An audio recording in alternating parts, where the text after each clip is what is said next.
नमस्कार मित्रांनो, स्वागत आहे आपल्या सर्वांचं मनपूर्वक पुन्हा एकदा आपल्या या एज्युकेशनल युट्यूब चॅनलमध्ये. मित्रांनो, पवित्र पोर्टलवर आता प्राधान्यक्रम देण्याची सुविधा कधी सुरू होणार या संदर्भात अनेक अभियोग्यताधारक मित्रांनी कमेंटच्या माध्यमातून आपल्याला विचारले. मी या सर्व अभियोग्यताधारक मित्रांना एक गोष्ट सांगू इच्छितो की प्राधान्यक्रम देण्याची सुविधा कधीपर्यंत सुरू होते. आता सध्या तुम्हाला माहित आहे की प्राधान्यक्रम देण्याची जी मुदत वाढ करण्यात आलेली आहे, जी 31 मे पर्यंत तारीख होती, ती आता 15 जून पर्यंत वाढवलेली आहे. ही वाढीव तारीख आहे, परंतु आता हे सगळं होत असताना अजूनही अनेक ज्या आस्थापना आहेत, स्थानिक स्वराज्य संस्थांच्या असतील तसेच खाजगी शैक्षणिक संस्थांच्या असतील, त्यामध्ये अनुदानित, विना अनुदानित, अंशतः अनुदानित सगळ्याच आल्या, यांनी 100% जाहिराती अपलोड केल्याच नाही. यांना आयुक्त महोदयांनी वारंवार सूचना दिलेल्या आहेत, परिपत्रक देखील काढलेले आहेत की या तारखेपर्यंत जाहिराती अपलोड करा, 15 जून पर्यंत जाहिराती अपलोड करा. पण खऱ्या अर्थाने सांगायचं म्हणजे आता 15 जूनला फार दिवस राहिले नाहीत आणि एवढ्या कमी कालावधीमध्ये इतक्या आस्थापनांच्या जाहिराती अपलोड होणं हे पूर्णपणे शक्य होईल असं वाटत नाही.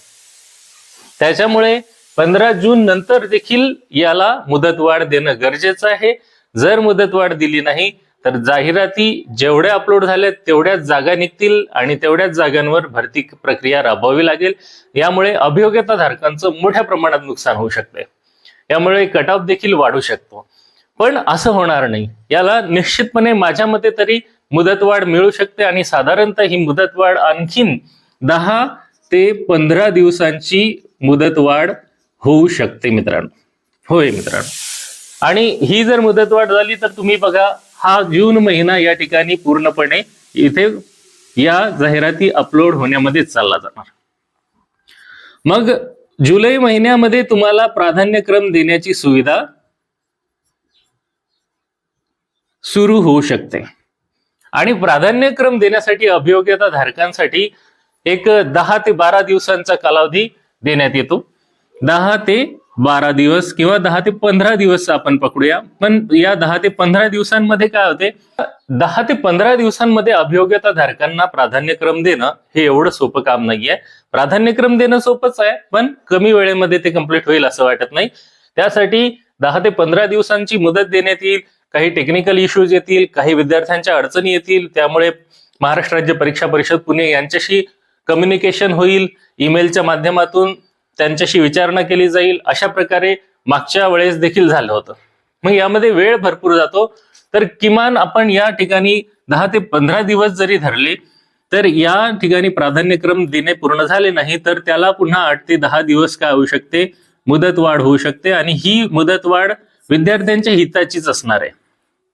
कारण प्राधान्यक्रम व्यवस्थितपणे जनरेट करणे, असाइन करणे, लॉक करणे ही प्रक्रिया एकदम सोपी आहे, पण वेळ लागत असते. कारण प्रत्येक जाहिरातीला ओपन करायचंय आणि त्याला बघायचंय आपल्या कॅटेगरीच्या किती जागा येणार, तसेच कोणत्या ठिकाणी आपण प्राधान्यक्रम देऊ शकतो याला विचार करणे, त्याला असाइन करणे है ना, याला वेळ लागतो. त्यामुळे साधारणतः जुलै महिना आपण जर पूर्णपणे प्राधान्यक्रम देण्यामध्ये जर धरला तर मात्र ऑगस्ट महिना या ठिकाणी येऊ शकतो. आणि या ऑगस्ट महिन्यात खऱ्या अर्थाने जॉईनिंगची प्रोसेस चालू होऊन जाईल. ही जी जॉईनिंगची प्रोसेस आहे ही सुरू झाली की काय होणार आहे, अभियोग्यता धारकांना त्यांना ज्या ज्या ठिकाणी त्यांचं रिकमेंडेशन झालेलं आहे, आता त्यांना त्यांच्या लॉग इन मध्येच you are recommended for this institution असे आनंदाचे मेसेजेस येतील. अभियोग्यता धारकांना आनंद मिळायला ऑगस्ट महिना यावा लागेल. आणि ऑगस्ट महिन्यात मग ते अभियोग्यता धारक आपल्याला मिळालेल्या ज्या काही आस्थापना असतील, मग त्या जिल्हा परिषद असतील, महानगरपालिका असतील किंवा नगरपालिका असतील किंवा इतर कोणत्या ज्या आस्थापना असतील, विना मुलाखतचा पहिला राऊंड होईल. त्याच्यानंतर विथ इंटरव्ह्यूचा राऊंड होईल. विदाऊट इंटरव्ह्यू, विथ इंटरव्ह्यू असे राऊंड होतात. मग याच्यामध्ये साधारणतः आपल्याला ऑगस्ट महिना पूर्ण जावं लागेल. हा ऑगस्ट महिना पूर्ण गेल्याच्या नंतर मित्रांनो विदाऊट इंटरव्ह्यूला बरेच दिवस लागतील.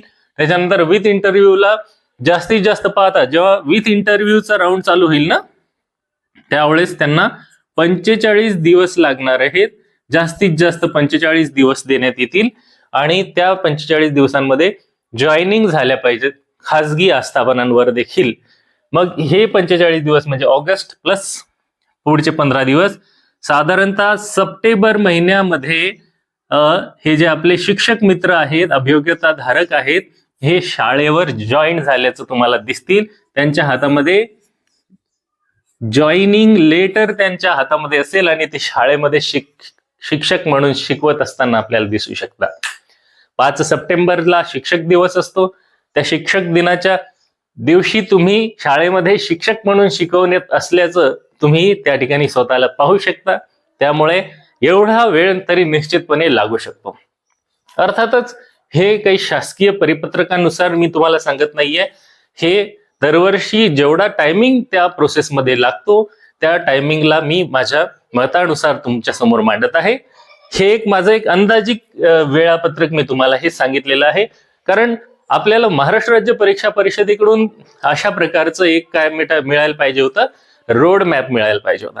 की जसं की MPSC सांगते ना की पुढच्या या महिन्यात परीक्षा होईल, त्या महिन्यापर्यंत आन्सर की अपलोड होईल, पुढे फायनल जो काही निकाल आहे तो या तारखेला लागेल, असं जे काही टाइम टेबल असते, जसं BEdच्या प्रोसेसचं टाइम टेबल असते तसं आपल्या शिक्षक भरतीचा टाइम टेबल नाहीये. आणि याच्यात अनेक अडचणी येतात. मग काही कोर्ट केसेस असतात, त्यांचा निकाल लागण्यापर्यंत शासकीय यंत्रणा त्याच्यामध्ये थांबलेली असते, वाट पाहावी लागते.